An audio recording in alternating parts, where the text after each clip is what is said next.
Apparently, nobody has ever written anything themselves anymore. Not influencers, not celebrities, and apparently not even the preamble of the US Constitution. That's right, stay tuned to see which AI detector decided a document written in 1787 has an AI-like tone, repetitive phrasing, uneven rhythm, potential plagiarism, and low readability. Which, I kind of agree with that last point.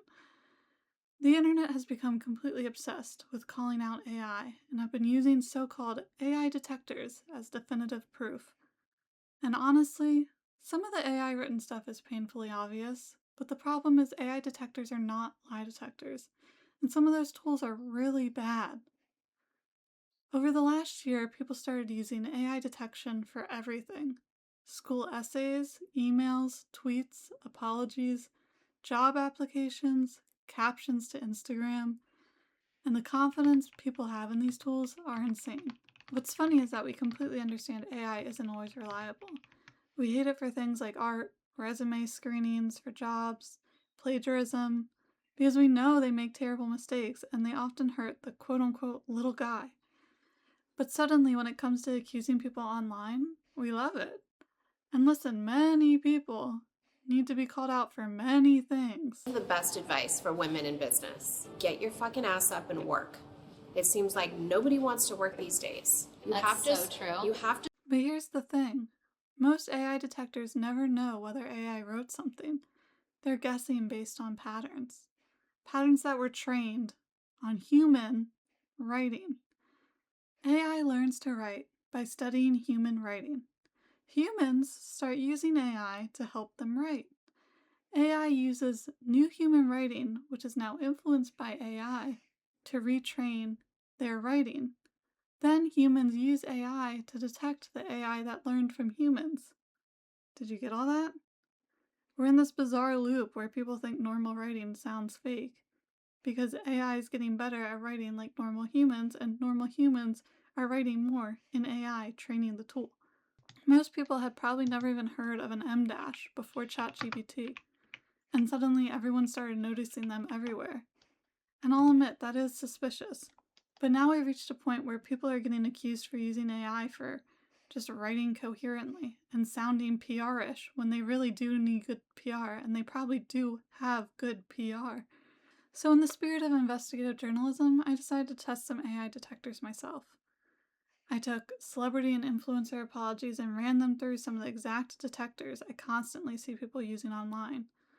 Ones like Human Lingo, which sounds like an AI-generated name, Grammarly, GBT0, Quillbot, CopyLeaks, TestCard, and Solvely AI.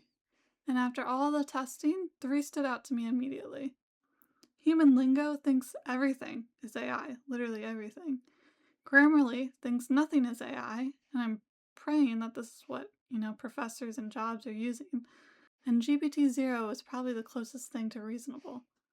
These variations are already a terrible sign, because if one detector says something is definitely AI, and another says something is definitely human, and a third is somewhere in the middle, what exactly are we trusting here? The best part is some of these apologies I uploaded were written before ChatGPT was even public.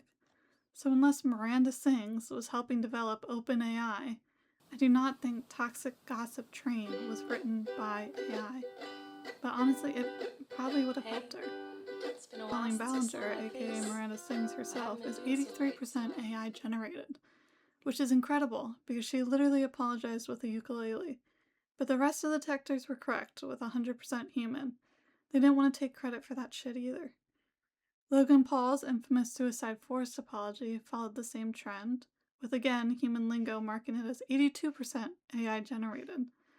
But my favorite example by far, the Preamble of the United States Constitution, a document written in 1787, was scored as 83% AI generated, which is actually 1% more AI than Logan Paul's apology. I'm kind of impressed Logan Paul won a humanity contest against the Constitution, but hey, it's 2026. As you can see, these tools trigger for things like formal tone, repetitive phrasing, PR language, structured sentences, emotionally neutral wording, Things any communication major in college should know and any good PR publicist would use. Corporate and influencers alike have had PR managers for years, but it's like we forgot about them and now are just blaming ChatGPT. Now, to be fair, probably a lot of new apologies were helped by AI, but how much? It's impossible to tell. So, how did the new apologies stack up? Sykkuno might have had the most variation in scores, with GBT0 rating him 2% AI. Pretty respectable. Grammarly sticking to their 0%. And Human Lingo is again crazy, with 89% AI detection. Alix Earle, nothing crazy here. And then finally, Party Animals. I included this one because the apology itself was already AI related. So, quick backstory, they hosted an art competition and allowed AI generated art entries. The community got upset, so they backtracked and created a separate AI category. Then backtracked again and canceled the entire event and apologized for allowing AI art in the first place. Whew. Now, when I read their apology, even I screamed AI had to be used, which would be the most ironic situation ever. And lo and behold, even Grammarly, which has basically refused to call anything AI this entire video, flagged 10% use. GBT0 flagged it as 100% AI use, which if that's the case, the social media manager for Party Animals has the biggest balls I've ever seen. But now that we have all the results, I want to point out the biggest red flag to me. Anyone who has taken a basic statistics class should immediately question the amount of 0% and 100% scores these tools hand out. These tools are making predictions based on patterns. They're not watching someone work. Assigning absolute certainty is illogical purely by the fact that it's unprovable. You have no idea what someone did in the confines of their home, on their computer. Ignoring pre-AI existence, there's always a non-zero chance somebody used AI, as well as a non-zero chance somebody didn't use it. So now we need to question what is really going into these calculations.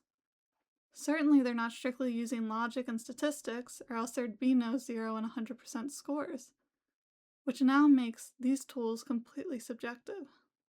At the end of the day, I personally believe there's a huge difference between using AI to brainstorm or polish grammar compared to fully generating an apology. But that's the problem, these detectors have no nuance. They flatten all of these variations into one final percentage. And the funny part is, people accusing these folks of using AI are using AI to detect the AI. They are literally using AI-powered tools to detect the AI they think another AI helped write. It's as stupid as it sounds. My best advice if you need to apologize online for anything is to write nonsensically. Misspell words, forget punctuations, maybe add 7 em dashes because you're still learning how to use it. And with all that, you might be able to escape the internet manhunt that will strike you down for AI use. And one of my main points of contention is people are becoming more focused on whether AI helped write an apology than the actual thing the person's apologizing for. The apology becomes the controversy, not the action. Celebrity and influencer apologies were probably never deeply authentic masterpieces to begin with. They were probably written by PR teams, they were probably rehearsed, and some were probably just in their notes app 5 minutes before posting. It's gonna be me. So my advice to the internet, the parasocial investigators, the apology analysts, use your own judgment. Don't let random websites decide authenticity for you. Use your brain. These detectors clearly cannot tell the difference consistently. The next time you see an apology online, maybe instead of yelling, "This was written by ChatGPT, it's fake," go back to the good old days and just leave a mean comment instead. Call their mom a whore. All aboard the toxic gossip train.